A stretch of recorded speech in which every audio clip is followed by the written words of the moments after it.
আরজিকর আন্দোলনে পা মেলানোই 700 কিলোমিটার দূরে বদলি। বাড়িতে বয়স্ক মাকে রেখে কাজে যোগ দিতে পারেননি। অভিযোগ, এরপরেই আটকে দেওয়া হয় বেতন। রাজ্যে পালাবদল হতেই পুরনো পোস্টিং ফিরে পেলেন সুবীর সাহা।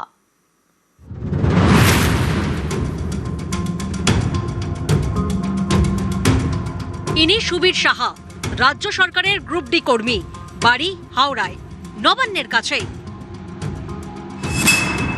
1998 সালে চাকরি পান নারী ও শিশু কল্যাণ দফতরে।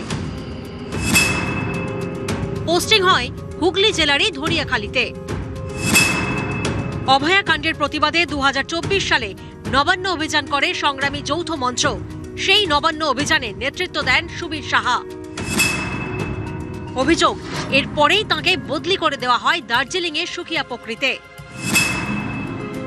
সুবীর সাহার বাড়ি থেকে সুখিয়াপোখরির দূরত্ব প্রায় 700 কিলোমিটার। বিষয়টা হচ্ছে যে অভয়ার কাণ্ড আমরা সবাই জানি, সারা ভারতবর্ষ, সারা পৃথিবীব্যাপী তোলপাড়। সেই ডাকেও সংগ্রামী যৌথ মঞ্চ আমরা করতে পারিনি। আমরা সংগ্রামী যৌথ মঞ্চ পরপর ধারাবাহিকভাবে অভয়ার বিচারের দাবিতে কর্মসূচি নিচ্ছিলাম। আমরা আরজিকর আমরা অভিযান করেছি, তারপরে আমরা নবান্ন অভিযানের ডাক দিই এবং সেই নবান্ন অভিযানে ডাক দেওয়ার পরে আমরা দেখলাম যে আমরা যারা রাজ্য নেতৃত্ব ছিলাম বিভিন্নভাবে, তার আগে আমাদের পুলিশের থ্রেট। আমার সঙ্গে যেটা হয়েছিল, আমাকে প্রথম অ্যারেস্ট করবো বলে নিয়ে যায়, তারপরে আমরা ঠিক আছে অ্যারেস্ট করুন, তারপর আমাকে ডিটেন করে আর কি, এবং ডিটেন করে তারপরে ছেড়ে দেয় এবং তার কিছুদিন পরেই আমাকে ট্রান্সফার করা হয়।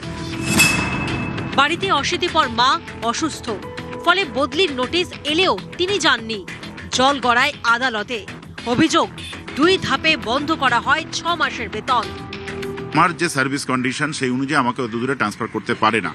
আমরা সংগ্রামী যৌথ মঞ্চের পক্ষ থেকে কর্মসূচি নিই এবং প্রশাসনকে, ওই দপ্তরের প্রিন্সিপাল সেক্রেটারি, ডাইরেক্টর অফ আইসিডিসকে জানাই যে সুপ্রিম কোর্টে পরিষ্কার ভার্ডিক্ট আছে যে অভয়াকাণ্ডে যারা আন্দোলন করবে তাদেরকে কোনো রকম শাস্তিমূলক ব্যবস্থা নেওয়া যাবে না। কিন্তু টোটাল আমাদের যা খবর ছিল, মমতা ব্যানার্জির দপ্তর থেকে, মমতা ব্যানার্জির পক্ষ থেকে নির্দেশ ছিল যে সুবীর সাহাকে দূরে ট্রান্সফার করতে হবে এবং সেই অনুযায়ী আমার দপ্তরে সেই কাজ, শশী পাজা সেই কাজ খুব দায়িত্বের সঙ্গে সেই করে। যে সংগ্রামী যৌথ মঞ্চের অন্যতম নেতৃত্ব ভাস্কর ঘোষ এবং অনিরুদ্ধ ভট্টাচার্য এটা নিয়ে তুমুল লড়াই করে এবং সারা রাজ্যব্যাপী শিক্ষক, কর্মচারী, অস্থায়ী কর্মচারীরা এই লড়াইয়ের মধ্যে ইনভলভ ছিল।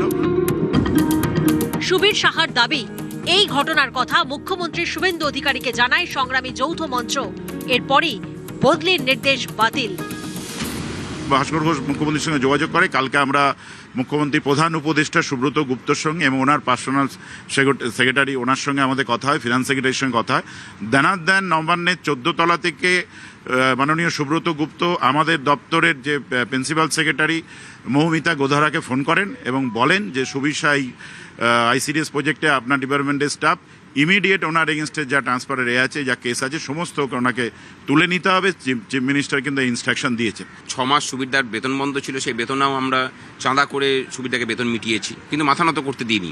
আলটিমেটলি সুবিধা ওখানেই আছেন এখনো। সুবিধার মামলার যেদিন শুনানি, তার আগের দিন রাত্রেবেলাতে আমরা খবর পাই যে তার ডিপার্টমেন্ট নতুন সরকারে আসার পরেও, মানে এরা এতটাই বেলাগাম, বলে যে না, সুবীর সাহাকে ওখানেই পাঠাতে হবে।